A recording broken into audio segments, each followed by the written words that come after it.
ഭൂതമേ. മുറുവിന്റെ വീട്ടിൽ പോവാൻ മുറുവിന്റെ വീട്ടിൽ ഇവരെല്ലാവരും ഉണ്ട്. പിന്നെ മഴയുടെയാണ്, ഞങ്ങൾ പൂവാണ്. അപ്പൊ അതിന് സ്പെഷ്യൽ ബിരിയാണി ഓർ സംതിങ് എന്തെങ്കിലുമൊക്കെ ഉണ്ടാവും.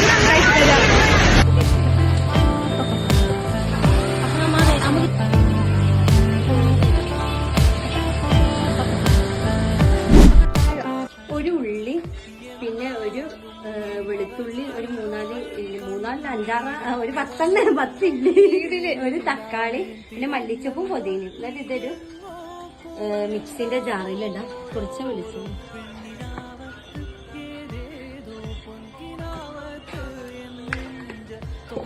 നേരത്തെ പൊടിച്ചിരിക്കുന്ന നമ്മള് മസാലപ്പൊടികളൊക്കെ ഇതിലാണ്ടാക്കാം. അല്ലെങ്കിൽ നമ്മള് വിനാഗിരി, നമുക്ക് എടുത്ത് വിനാഗിരി അല്ലെങ്കിൽ നമ്മൾ അത് ഒഴിക്കും. കുറച്ചാണ്. പിന്നെ ഒരു ചോയ കിട്ടാൻ വേണ്ടി. ഓക്കെ ഗൈസ്, ഉപ്പ് ഇനി നമ്മൾ എന്താ ചെയ്യും, ഉപ്പിടുന്നത്. ഓക്കെ, മഴ കിട്ടാൻ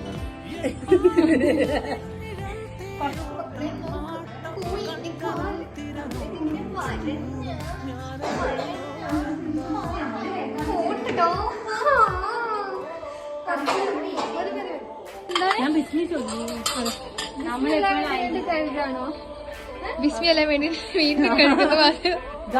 ഇവിടെ ക്യാപ്സിക്കം മുറിച്ചുകൊണ്ടിരിക്കുകയാണ് നമ്മളുടെ സോനു. അങ്ങനല്ല സ്നേഹ, നമ്മൾ ഇങ്ങനെയൊക്കെ നോവിക്കാതെ പോലെ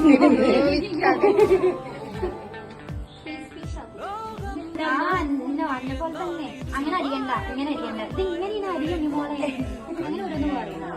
അപ്പൊ അതും അതേപോലെ കേട്ടോ.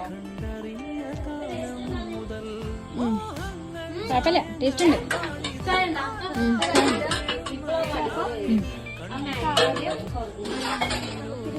മസാല കുറച്ച് മാറ്റി തന്നാലോ പറഞ്ഞേ. ഇത്ര മതിയോ?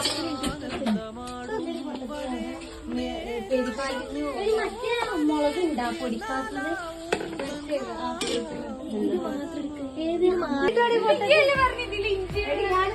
ഓള് വേറൊരു അച്ചാറുണ്ടാക്കാൻ പോവാ. തക്കാളി അച്ചാറ്.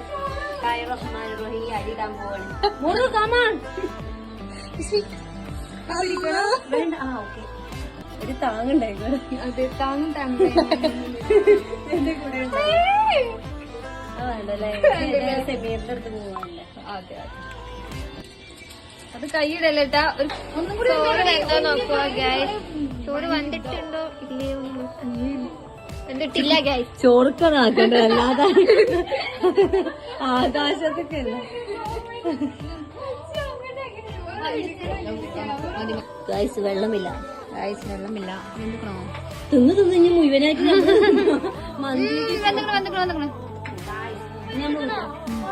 ഇനി തൊട്ടൊക്കെ. അപ്പൊ ഇന്നത്തെ ചോറ് വെന്തിട്ടുണ്ടോ വെന്തിട്ടില്ലേ എന്നുള്ളതാണ് കഴിച്ചിട്ട് പറയുന്നത്. നിങ്ങൾ കമന്റ്. ഇതാണ് ചോറ്.